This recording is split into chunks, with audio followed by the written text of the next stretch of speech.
Bismillahirrahmanirrahim. Assalamualaikum warahmatullahi wabarakatuh. Perkenalkan, saya Mirsa Naulia Asuti. Di sini saya sebagai pemandu acara diskusi yang akan disampaikan oleh kelompok Interrelated, di mana izinkan saya terlebih dahulu untuk share screen. Apakah share screen saya sudah terlihat? Di Udah. sini kepada pemateri pertama yaitu Fariska Della. Kepada Saudari Fariska Della saya persilahkan. Baik, terima kasih moderator. Di sini saya akan menjelaskan mengenai hak sipil politik dan hak ekonomi sosial budaya. Hak sipil adalah hak dari subjek hukum sebagai manusia dan warga dari suatu negara. Sedangkan hak politik adalah hak subjek hukum sebagai manusia atau warga dari suatu negara di bidang politik. Contoh dari hak politik adalah hak untuk ikut serta dalam organisasi partai politik, ikut serta dalam pemerintahan, dan hak pilih dan dipilih. Slide selanjutnya.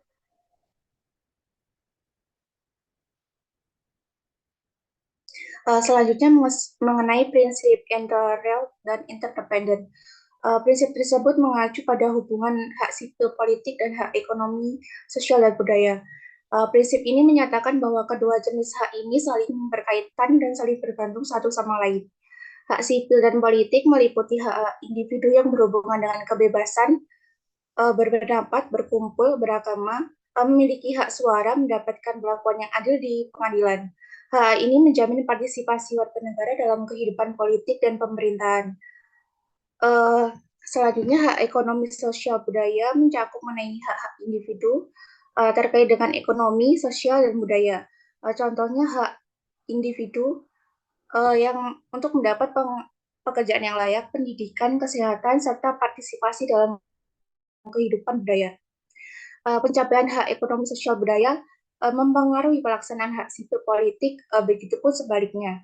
Dalam konteks yang lebih luas, prinsip interrel dan interdependen menunjukkan pentingnya menjaga keseimbangan dan integrasi antara hak sipil politik dan hak ekonomi sosial budaya dalam mewujudkan keadilan bagi semua warga negara.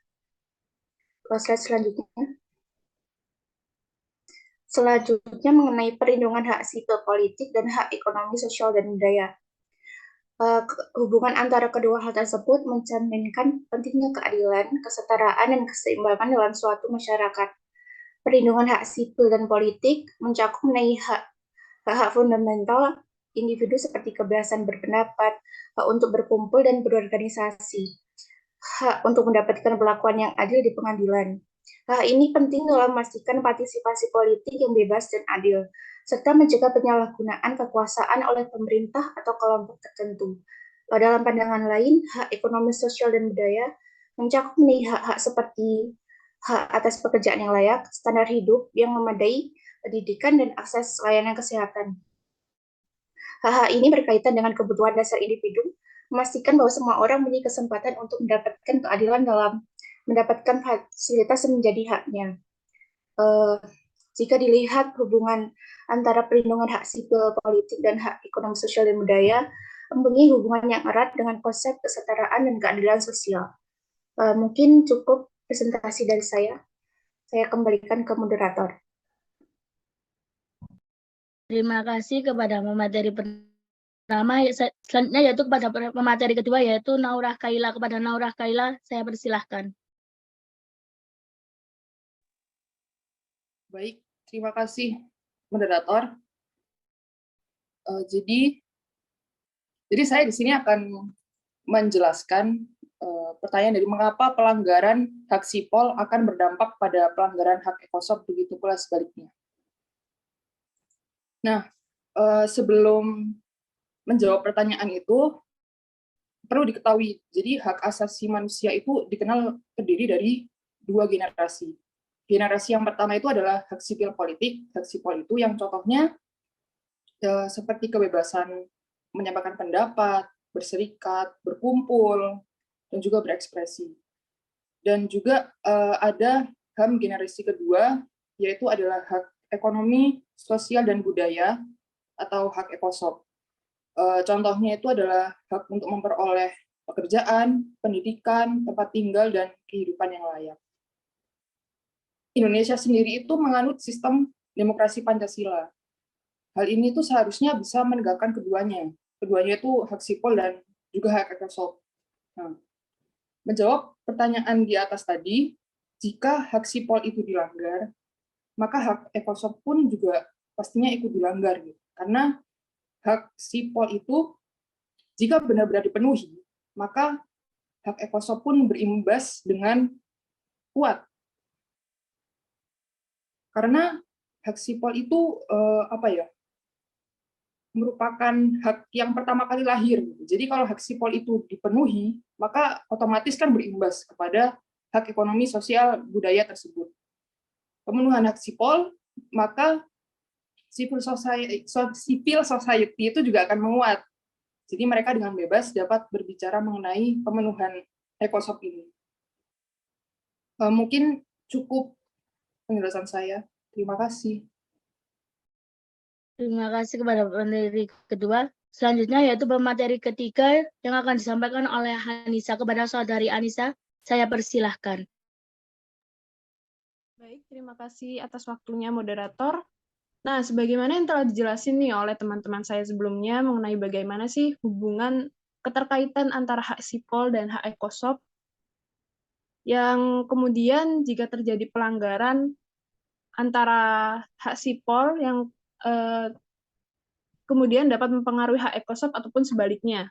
Nah, di sini saya akan memberikan contoh kasus-kasus di mana pelanggaran hak sipil di Indonesia mempengaruhi adanya pelanggaran hak ekosop.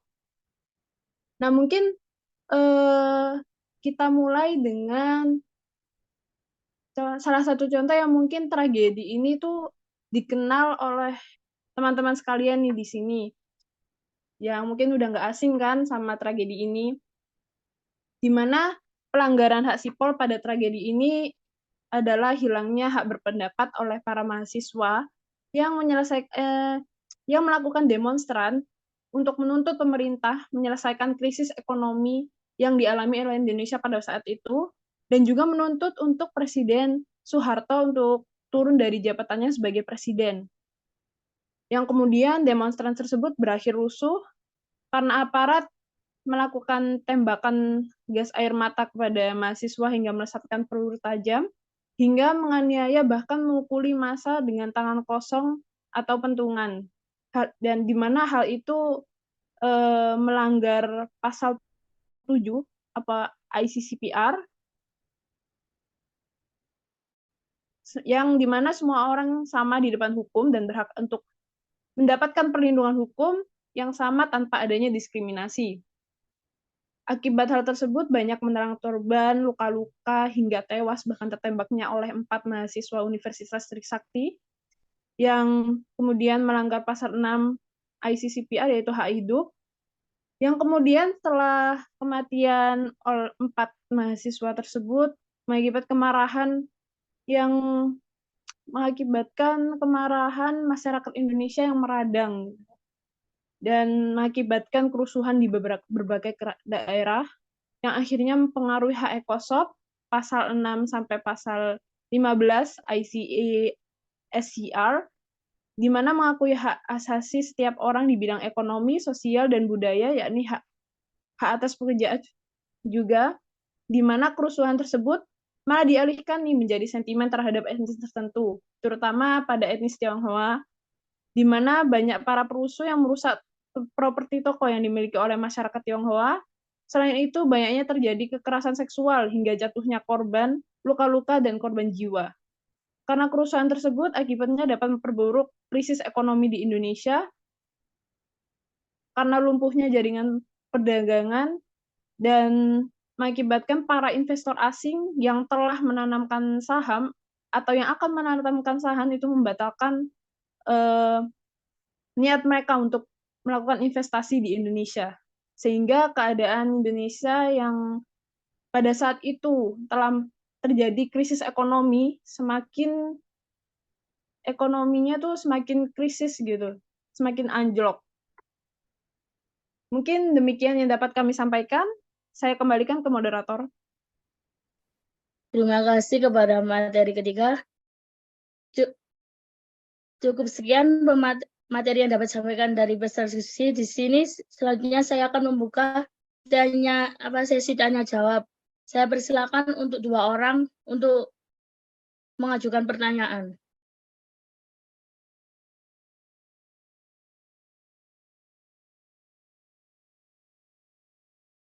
Oke, sudah ada 2 penanya. Yang pertama kepada Saudari Queen Sareta, saya persilakan untuk mengajukan pertanyaannya. Baik, terima kasih moderator. Apakah suara saya terdengar? Terdengar. Baik, untuk kelompok ini, saya ingin bertanya mengenai hak interrelated dan interdependen. Kan tadi sudah dijelaskan. Nah, apakah kedua hak tersebut sudah diterapkan dengan baik dan benar di Indonesia? Terima kasih. Baik, kepada pemateri, ini untuk ditampung dulu apa langsung bisa dijawab? Mungkin bisa ditampung dulu, moderator. Baik, selanjutnya yaitu penanya kedua kepada Saudari Konia Deva, saya persilahkan. Baik, terima kasih moderator. Sebelumnya saya ingin bertanya. Tadi kan sudah dijelaskan mengenai hak sipil dan politik dan ekosop. Saya mau nanya, apakah yang terjadi jika hak sipil tidak terpenuhi?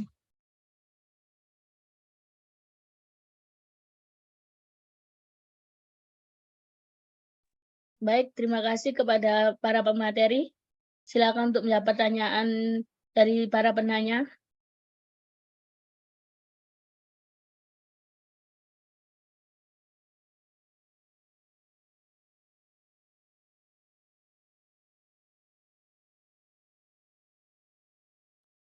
Baik, izin menjawab untuk nomor 1 ya. Mungkin untuk pertanyaannya tadi kalau nggak salah, bentar. Apa yang terjadi jika hak sipil tidak terpenuhi ya? Iya, Mungkin kalau hak sipil tidak terpenuhi itu dapat mengakibatkan pembatasan terhadap kebebasan untuk berpendapat ya, atau berekspresi. Jadi setiap individu tuh akan merasa takut nih untuk menyuarakan pandangan mereka atau mengkritik masalah pemerintah karena takut akan ancaman atau penindasan yang mungkin dapat mereka alami gitu sih.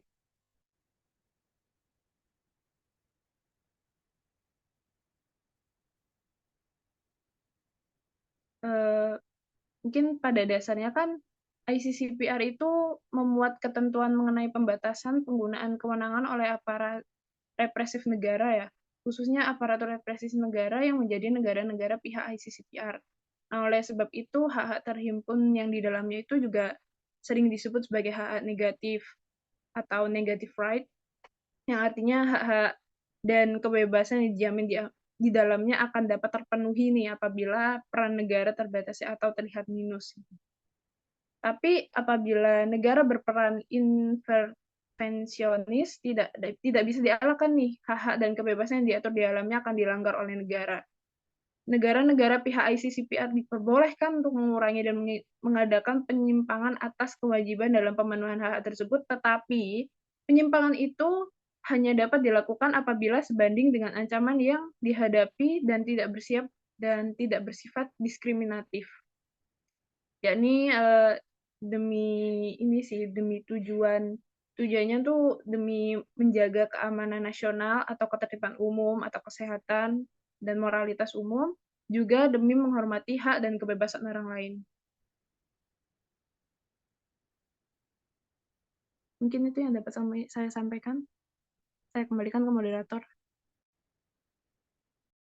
Baik, terima kasih. Selanjutnya untuk pertanyaan yang selanjutnya apa bisa dijawab?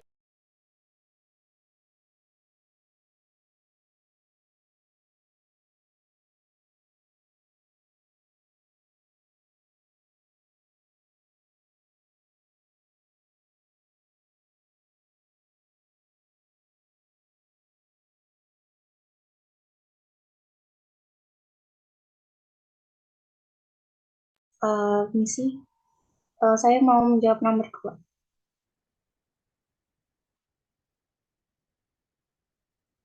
Tolong Baik, silakan. moderator. Tadi pertanyaan mengenai apakah hak internet dan independen sudah diterapkan dengan benar di Indonesia ya?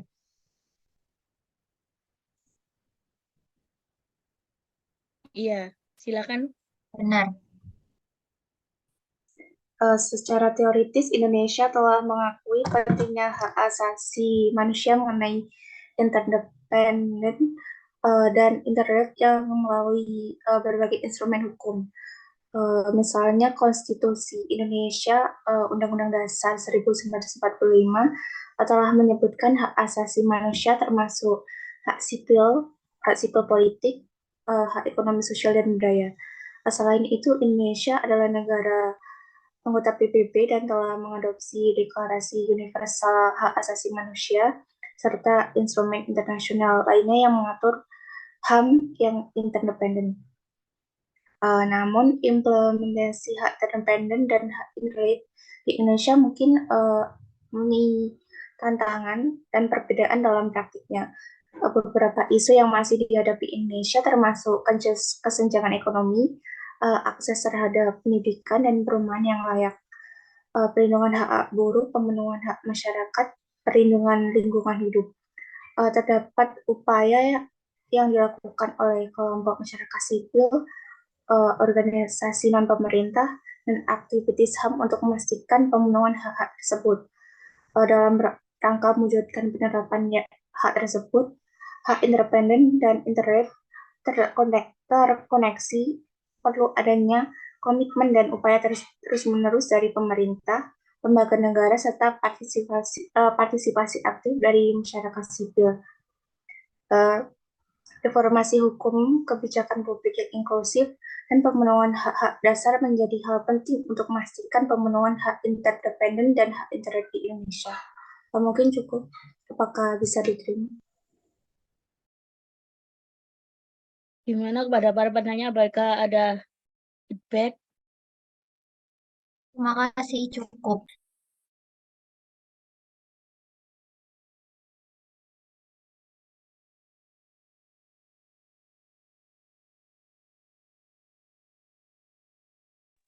Maaf, Sekian moderator. sekian acara diskusi yang telah kita sampaikan. Di sini saya sebagai moderator akan undur diri. Mohon maaf apabila ada salah kata. Saya akhiri. Assalamualaikum warahmatullahi wabarakatuh. Assalamualaikum warahmatullahi wabarakatuh. Selamat malam. Yang saya hormati kepada dosen pengampu mata kuliah Hukum dan HAM, yaitu Ibu Cekli Setia Pratiwi. Kemudian yang saya banggakan kepada teman-teman sekalian, perkenalkan nama saya Anissa Sakinata, yang akan bertugas menjadi moderator dalam diskusi malam ini. Adapun anggota dari kelompok ini, yaitu Queen Sareta, NIM 283, Mirsa Aulia Astuti, NIM 307, Konia Dewa Erlingrat, NIM 300, dan Rafif Dwi Kurniawan 309. Pada kesempatan ini kita akan berdiskusi tentang Presiden Orang Indonesia Asli dan Konvensi Anti-Diskriminasi Rasial. Izinkan saya untuk share screen, host.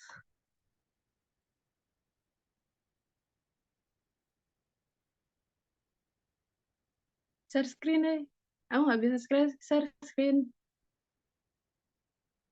Klik multiple choice yang di share screen.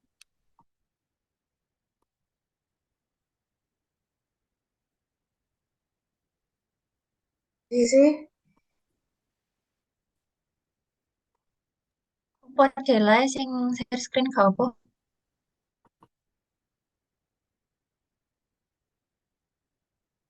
Udah. Bisa nggak? Wait. Oke. Apakah sudah terlihat?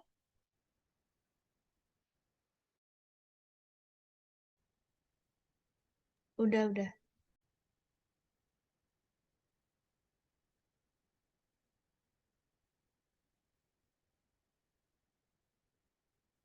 Baik, mari kita buka presentasi ini dengan membaca basmalah. Bismillahirrahmanirrahim. Kemudian, yaitu untuk pemaparan materi dari para pemateri, kepada pemateri pertama, saya persilakan. Baik, terima kasih. Izin next PPT-nya.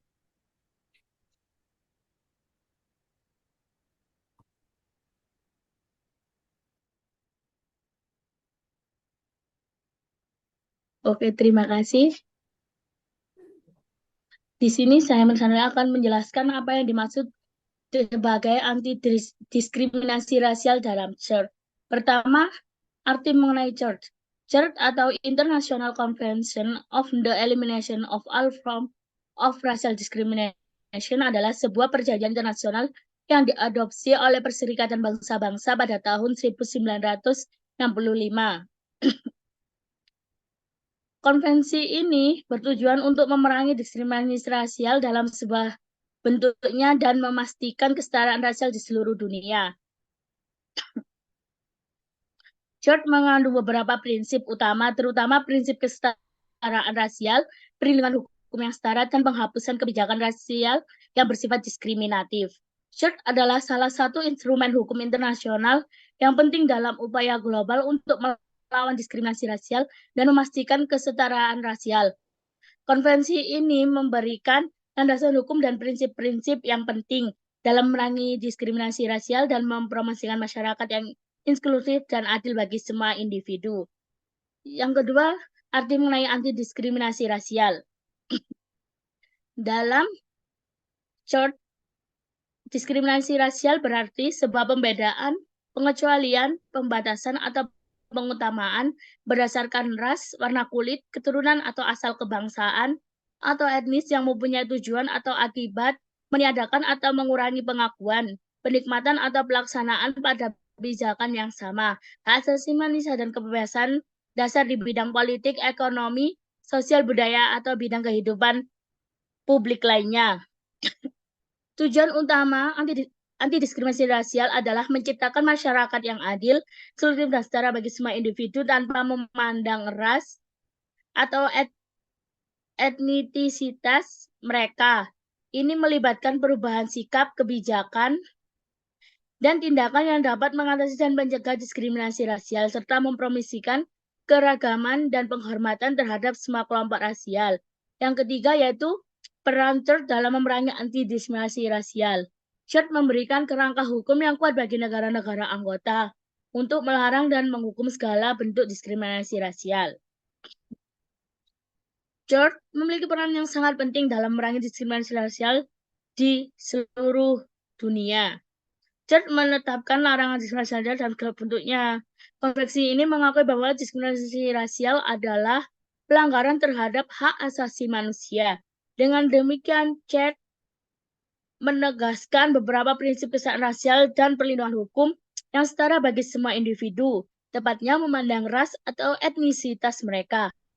Ini berarti bahwa setiap orang memiliki hak yang sama untuk dihormati, diakui, dan dilindungi oleh hukum tanpa diskriminasi rasial.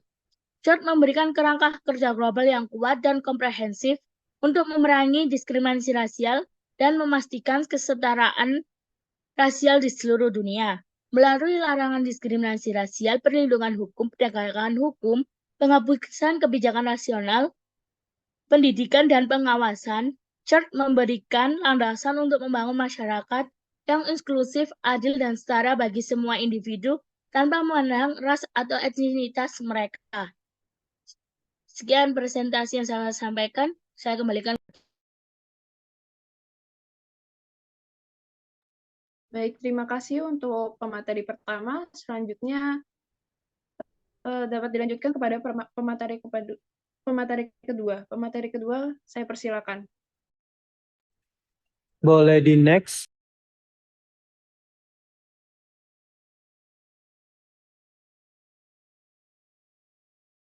Oke, izin masuk. Pertanyaan yang kedua, mengapa ketentuan persyaratan Presiden Indonesia harus orang Indonesia asli?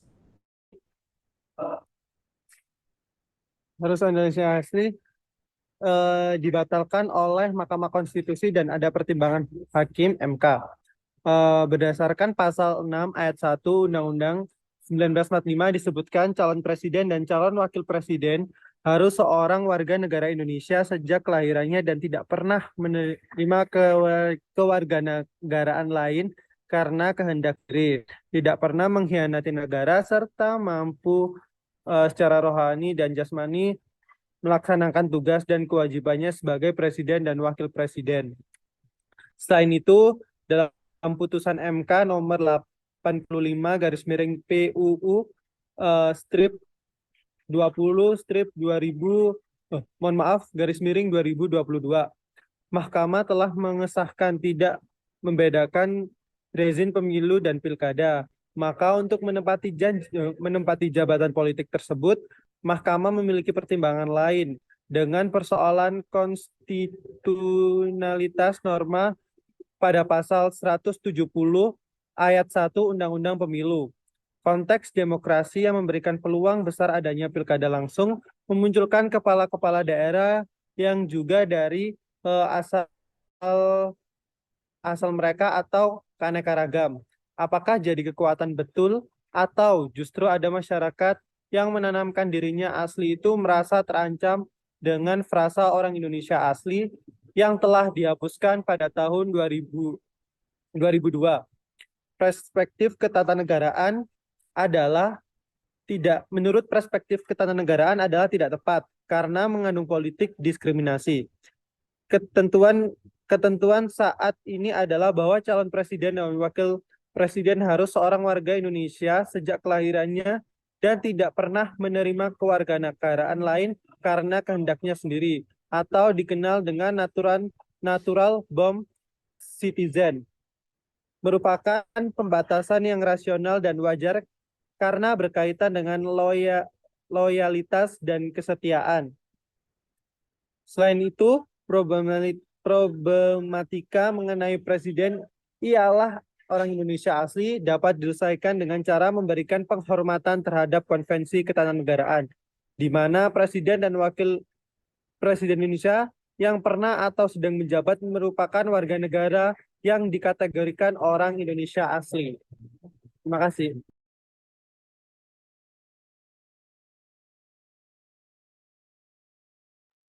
Baik, terima kasih. Untuk pemateri selanjutnya, saya persilakan.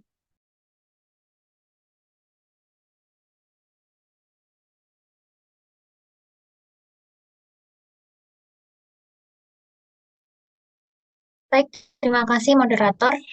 Sebelumnya, apakah suara saya terdengar? Terdengar. Ya, baik, terima kasih. Di sini pertanyaannya adalah mengapa pandangan yang menolak pencalonan Anies Baswedan dengan alasan bahwa ia keturunan Yaman sebagai bentuk diskriminasi rasial dan bertentangan dengan konstitusi. Sebelumnya, di sini saya akan menjelaskan mengenai apa yang sudah dijelaskan oleh teman saya, yaitu pasal 6 ayat 1 Undang-Undang Negara Republik Indonesia tahun 1945. Di sini, di pasal ini terdapat frasa presiden adalah orang Indonesia asli. Nah, kata asli di sini mengandung makna diskriminatif yang tidak sejalan dengan asas persamaan kedudukan warga negara dalam pemerintahan yang dijamin dalam pasal 27 Undang-Undang Dasar 1945. Selain itu, menurut saya sendiri, hal ini juga tidak sejalan dengan landasan negara kita, yaitu Pancasila dan Bhinneka Tunggal Ika. Kenapa? Ya karena Pancasila dan Bhinneka Tunggal Ika ini merupakan dasar bahwa Indonesia adalah negara yang banyak terdapat perbedaan dan menjunjung tinggi perbedaan itu sendiri. Jadi dengan adanya Pancasila dan Bhinneka Tunggal Ika, seharusnya mengenai kepercayaan agama ataupun ras sudah tidak jadi acuan dalam menentukan siapa yang berhak dan tidak untuk menjadi seorang pemimpin yang baik, karena setiap agama, keyakinan, serta ras itu sendiri memiliki hak yang sama dan kewajiban yang sama terhadap konstitusi Indonesia sendiri. Terima kasih. Saya kembalikan ke moderator. Baik, terima kasih. Selanjutnya untuk pemateri selanjutnya saya persilakan.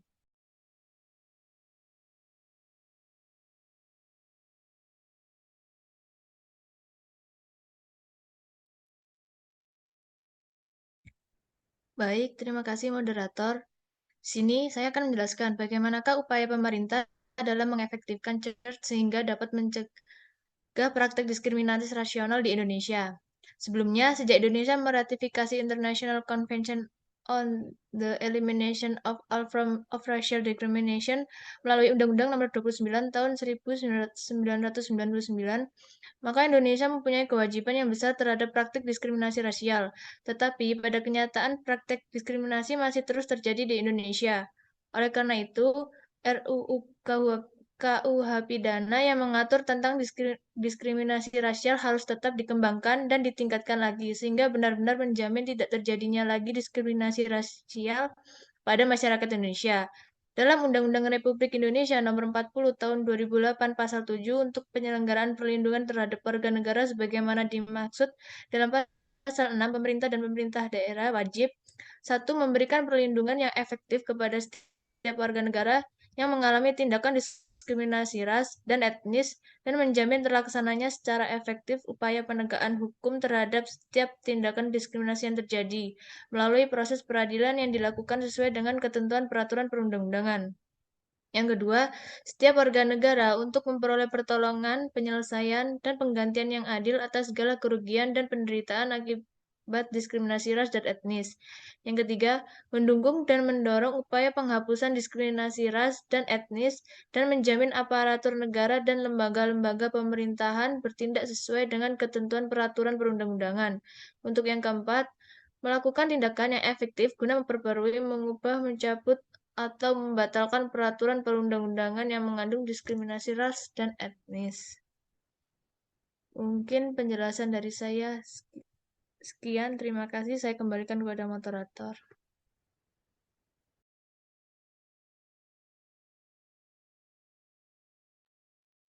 Baik, begitu pemaparan dari para pemateri. Selanjutnya kita akan masuk kepada sesi tanya jawab dan akan dibatasi maksimal dengan 2 pertanyaan. Bagi yang ingin bertanya, silakan untuk raise hand.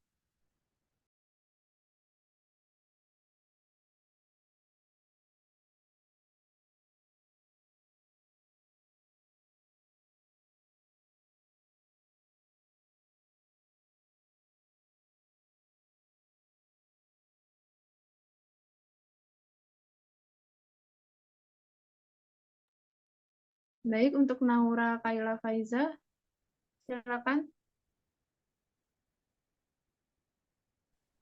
Baik, terima kasih moderator. Jadi saya ingin bertanya,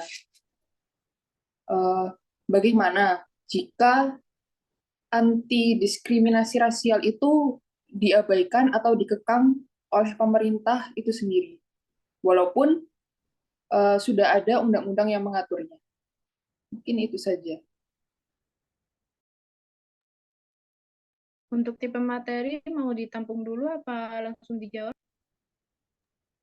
Izin bisa ditampung dulu ya. Mungkin jika ada pertanyaan selanjutnya, dipersilakan. Komisi moderator, saya ingin bertanya. Dipersilakan, Fariska Della Anastasia. Tadi kan sudah dijelaskan ya mengenai diskriminasi rasial. Pertanyaannya, adakah sanksi pidana bagi pelanggar atau pelaku diskriminasi rasial? Terima kasih.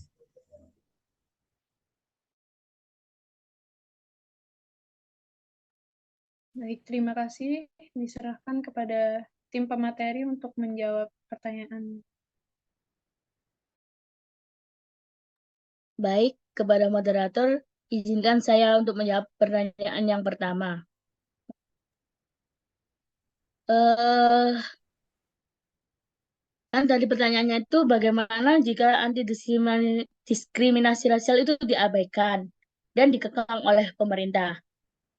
Menurut saya jika anti diskriminasi rasial diabaikan atau dikekang oleh pemerintah, hal itu dapat memiliki banyak dampak yang serius dan merugikan pada masyarakat secara luas. Berikut beberapa kemungkinan konsekuensi dari kebijakan semacam itu, semacam adanya kayak pengabaian anti diskriminasi rasial, yaitu yang pertama itu pada peningkatan ketidakadilan, yang dimana diskriminasi rasial akan dibiarkan berkembang dan menjadi dari bagian sistem hukum dan kebijakan pemerintah. Hal ini menyebabkan ketidakadilan dalam akses terhadap pekerjaan, pendidikan, kesehatan, dan berbagai aspek kehidupan lainnya. Yang kedua yaitu pecahan sosial. Ketika pemerintah tidak memperhatikan diskriminasi rasial, hal itu bisa menciptakan ketegangan dan perpecahan dalam masyarakat. Yang ketiga yaitu pembatasan pertumbuhan ekonomi. Diskriminasi rasial dapat menghambat pertumbuhan ekonomi suatu negara ketika kelompok-kelompok ras minoritas diabaikan atau diberikan akses terbatas untuk sumber daya dan peluang ekonomi, potensi, dan kontribusi mereka akan terbuang sia-sia. Selanjutnya yaitu yang keempat itu pelanggaran hak asasi manusia. Mengabaikan atau mengekang anti diskriminasi rasial oleh pemerintah melanggar prinsip-prinsip hak asasi manusia yang diakui secara internasional. Yang dimana setiap individu itu memiliki hak untuk hidup bebas dan diskriminasi itu berdasarkan ras. Dan jika hak ini dilanggar itu merupakan pelanggaran serius terhadap hak asasi manusia. Yang kelima yaitu penurunan harmonisasi sosial, yang dimana diskriminasi rasial dapat merusak ikatan sosial dan kohesi dalam masyarakat. Jika kelompok ras tidak diperlakukan secara adil, itu dapat memicu kemarahan, ketidakpercayaan, dan kestabilan sosial secara keseluruhan. Jadi penting untuk menghormati dan melindungi prinsip-prinsip anti diskriminasi rasial dengan bagian integral dari tatanan sosial dan hukum suatu negara. Mengabaikan atau mengekang prinsip ini dapat menghancurkan fondasi keseimbangan dan keadilan dalam masyarakat, serta menghambat pertumbuhan dan kemajuan yang inklusif. Sekian saya kembalikan kepada moderator. Baik, penanya apakah dapat diterima atau ada sanggahan? Cukup. Baik, untuk pertanyaan selanjutnya mungkin dapat dijawab. Baik, saya akan menjawab pertanyaan dari Mbak Dela. Yang pertanyaannya, adakah sanksi pidana bagi pelanggar atau pelaku diskriminasi rasial ya? Baik, setahu saya dan sepemahaman saya, secara umum pelaku rasisme juga dapat dikenakan sanksi berdasarkan pasal 156 Kitab Undang-Undang Hukum Pidana dengan ancaman pidana berupa pidana penjara selama-lamanya 4 tahun atau denda sebanyak-banyaknya Rp4.500 yang jika dikonversi menjadi Rp4.500.000. Mungkin itu dari saya. Apakah ada feedback dari Mbak Dela? Mungkin cukup. Baik, makasih. Baik, mungkin demikian kegiatan presentasi dari diskusi malam hari ini. Saya selaku moderator, kurang lebihnya mohon maaf. Mari kita tutup kegiatan hari ini dengan membaca hamdalah. Alhamdulillahirrabbilalamin. Wassalamualaikum warahmatullahi wabarakatuh. Waalaikumsalam warahmatullahi wabarakatuh.